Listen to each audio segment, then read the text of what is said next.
before we get into the depths of the psyop, so another psyop that's being played right now too, along with the other ones, is Mr. Money Printer. You know who we're talking about. I do. Yeah. And everybody, well, I don't know about everybody. I guess that's a hard word. Goes here or there. You like Mr. Jerome Powell or not, but he turns that money printer on and you get a bunch of inflation, stimulus checks, whatever. But one person who doesn't like Mr. Money Printer, and it's not because he doesn't like him. He would love him if he would just turn on the money printer. It's Peyton Manning. No, it's Donald Trump. Oh, yeah. Yeah, him too. Yeah, well, Donald Trump now is filing an indictment to prosecute Fed Chair Jerome Powell. And he's given a bunch of reasons, and he's saying he lied about his remodeling budget, about this and that. But Trump doesn't care about none of that. Look at what he's doing with this ball he's trying to make. He destroyed the White House. Who cares? He doesn't care about none of that. What he cares about is Jerome Powell won't turn on that stinking printer so he can get these 1% interest rates. And so now he's going to file charges against him. And think about it. He's going to try to force the control of our economy by saying, you don't comply, you die. So this is what's going on.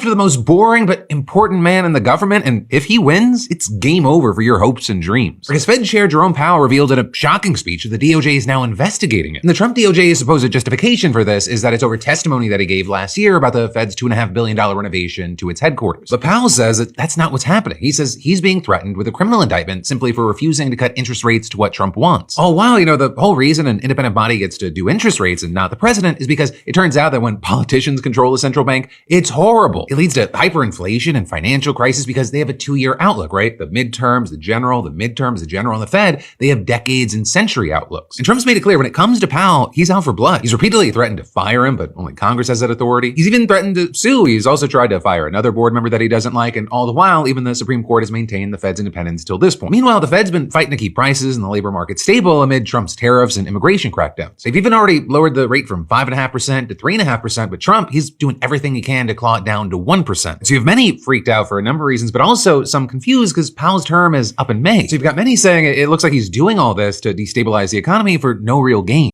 Well, it's a good thing that guy's wearing a bulletproof vest because he almost got snub-nosed for saying everything he just said. Yeah, it just keeps going on and on. And I was sitting there, I was like, this guy's really excited. And I was like, at the same time, he's scared. Yeah. But he's protected. As he should be. He's fooling around over there with powers that he has no clue what they're doing. I mean, it's like a chemist just handling raw materials without gloves. It's like, well, at least the guy came prepared. He always uses protection, which is good. He was wearing his bulletproof vests. Hats off to him for that. But yeah, it's dangerous. It's a dangerous world. Scary times out there. It's a sick world. I don't know if you heard, but Trump's coming back at Iran, so Operation Ajax 3.0, he already did once. But I'm just going to play it so it leads into what we can understand real quick. Begin tonight here with breaking news coming out of Iran. We have learned a short time ago Iran restricting much of its airspace. U.S. troops at the largest U.S. base in the Middle East had been warned to be ready to evacuate. In Qatar, those American forces on alert, and tonight Iran taking those steps to shut down its airspace. The situation inside Iran worsening 24 hours after President Trump warned that the U.S. would take, quote, very strong action if Iran began executing jailed protesters. Some of the new images emerging are disturbing tonight. Iranian police were seen storming a hospital on the hunt for injured protesters. Late today in the Oval Office, President Trump and what he says the Iranians are now saying after his demands. The president was asked if U.S. military action is still on the table. Yeah, well, I'm not going to go into all of it because it's too much, but I wish they would have got closer to his face. He actually started looking like my dad. I was like, man, I think I get a picture of him. But what's happening, and is it a psyop or not? We're going to get into it. Wedge tactics, of course, but basically, people in Iran are protesting and they want a regime change, but according to sources, gray psyop, according to sources, they're killing all these protesters. And they're trying to eradicate any social media evidence of it, all the recordings. But, of course, you get these little segments here and there. But according to sources, this is what's happening, which then, of course, because those sources, the government now has justification to say, oh, well, they better stop doing that or we're going to have to do something. But so it just leads into, which is another prime op of seeing another format of a PSYOP at play. Yeah, this is why you really need to make sure you're friends with that weird guy in the office. Yo, my guy, what is up, dog? Hey, always good to see you, bro.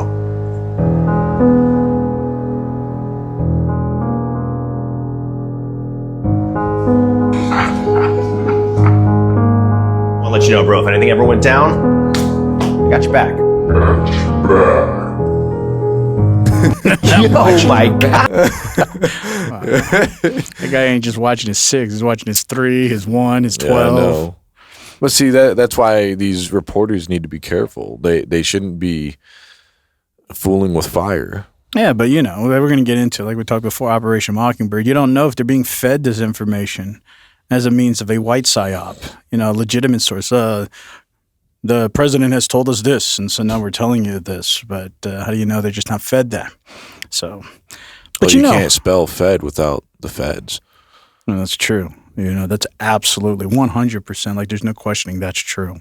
Yep. But all of this used to be illegal.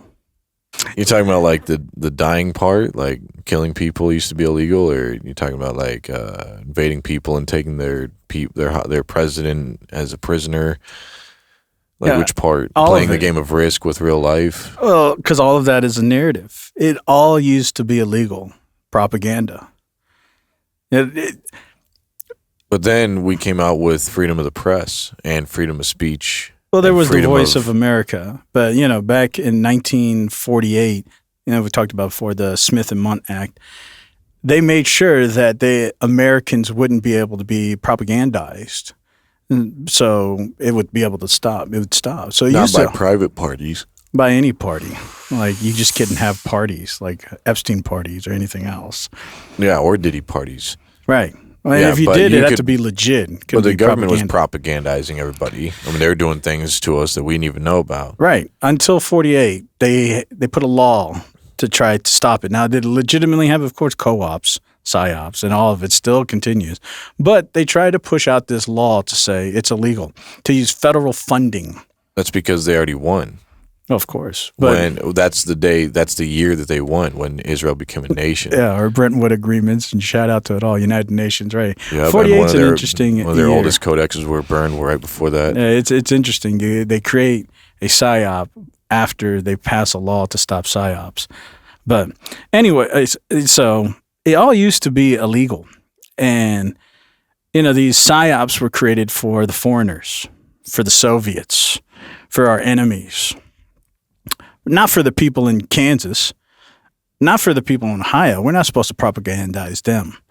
But we've talked about it before, too. You remember in 2012, Obama passed the modernization of the Smith and Mundt Act.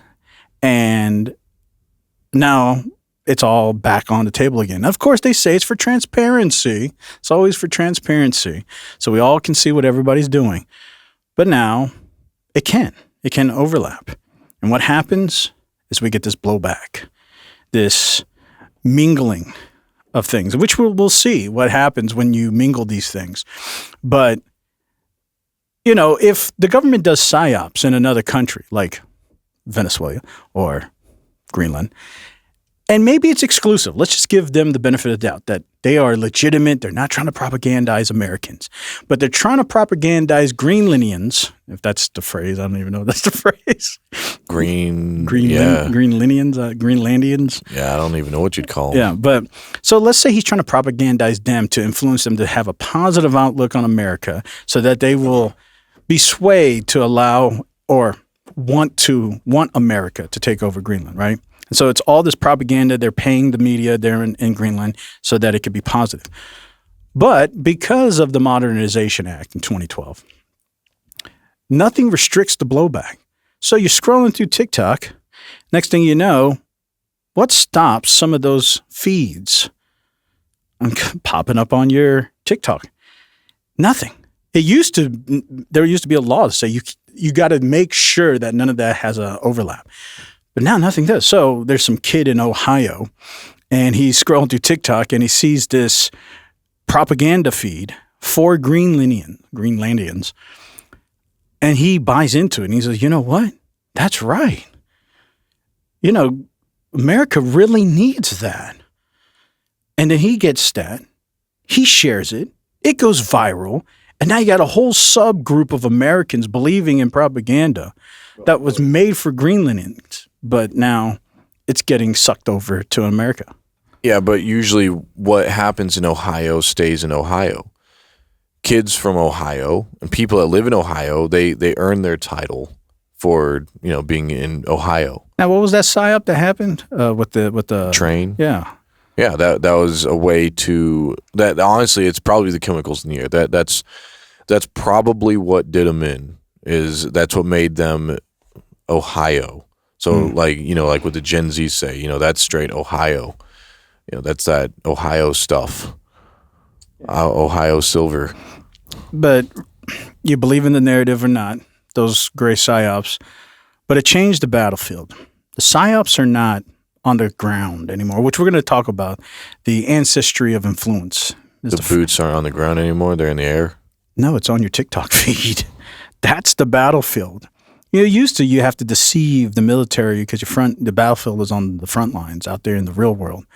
Now the battlefield is your TikTok feed, your Facebook feed, those who are even on Facebook and any social media platform.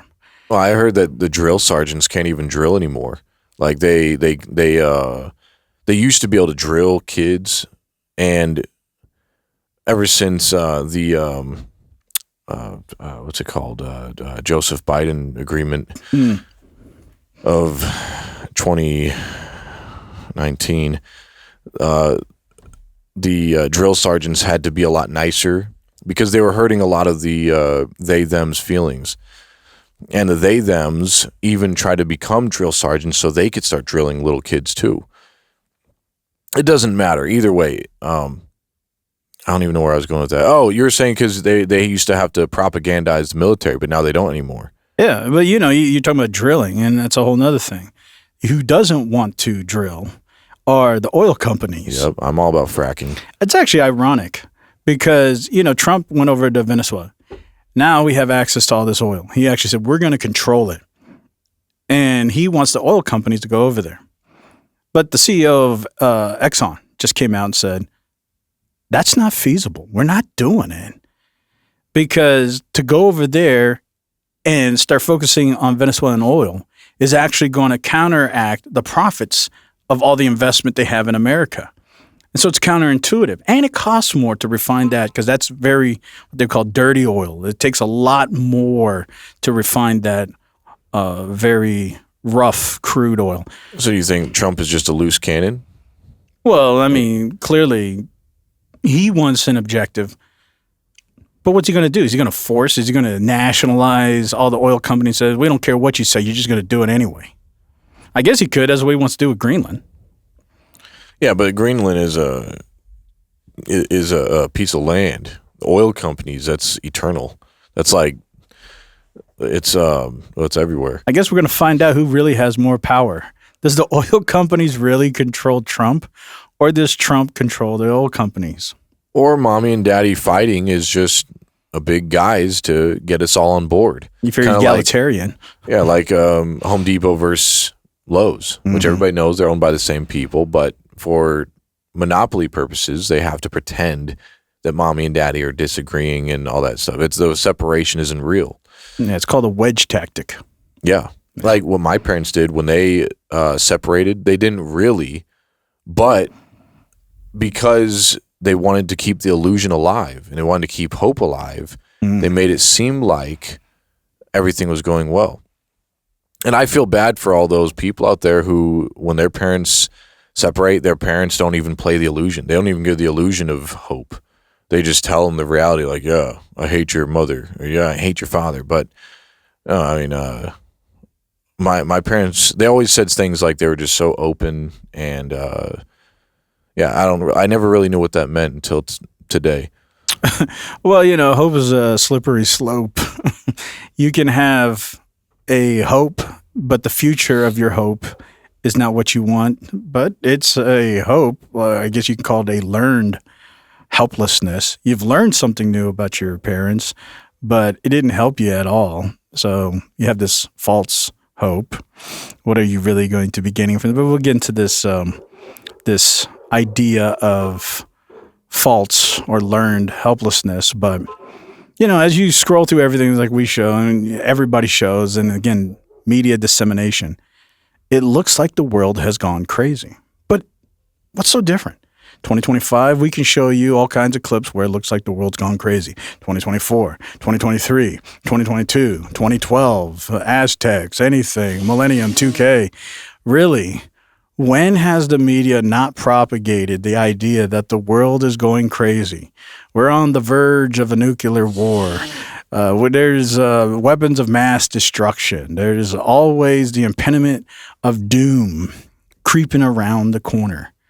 When does the world not feel like it's going to a toilet on a toilet paper, flush down the splat of the back? When does it not feel like that? Well, the last time was when Obama was president. That's because the propaganda got released. Maybe. But whether the propaganda was false or not, it made me feel safe. Yeah. I knew that Obama cared.